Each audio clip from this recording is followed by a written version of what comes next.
Hi, welcome to the full stack development with Angular 8 and Spring Boot. Please watch previous video before proceeding this.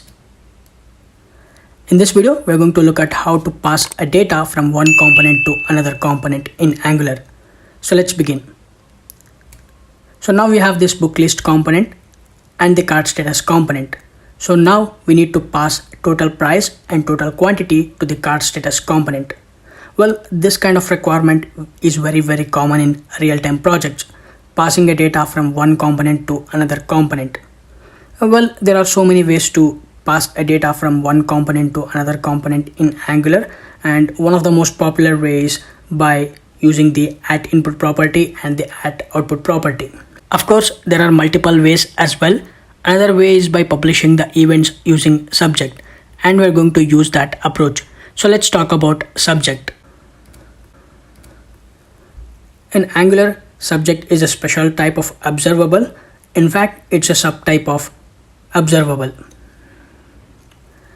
In observable, it allows us to only subscribe to the events, but subject allows us to publish and subscribe to the events. And subject provides methods like next, error, complete, and many other things. So I don't go over in detail about the subject because that's a different concept. I'll drop a link in the description section of this video for the official documentation for subject. Make sure to check out that link. So now we have understood about subject. So let's understand how we can pass data from one component to another component using subject. So we are going to create a cart service, and to this cart service we are going to pass the cart items. And this cart service is responsible for calculating the total price and total quantity. Once the cart service calculates the total price and total quantity, it is going to publish those events, meaning it is going to publish the total price and total quantity. So now whoever interested in those events, meaning whoever interested in total price and total quantity, can subscribe to those events. In our case, the cart status is interested in those events, meaning the cart status component is interested in the total price and total quantity, and the cart status component is going to subscribe to those events.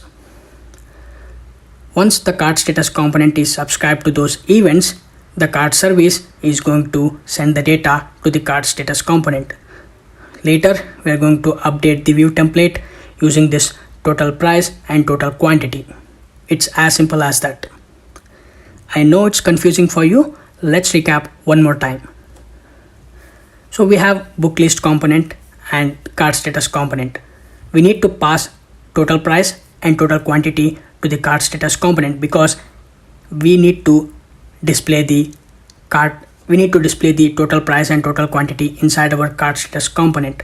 So for that, we are going to create a cart service, and to this cart service we are going to pass the cart items. And this cart service is responsible for calculating the total price and total quantity. So once the cart service calculates the total price and total quantity, it is going to publish those events, meaning it is going to publish the total price and total quantity. And whoever interested in the total price and total quantity can subscribe to those events, can subscribe to the total price and total quantity. So eventually the cart status component is interested in the total price and total quantity. So the cart status component is going to subscribe to those events. So once the cart status component is subscribed, the cart service is going to send the data to the cart status component. And later we are going to update it in the cart status view template. It's as simple as that. Still, if you have any confusion, don't worry, we're going to cover a lot more about this in upcoming videos. So thank you so much for watching. In the next video, we're going to look at the development process for cart service. So that is coming up in the next video. I will see you in the next video.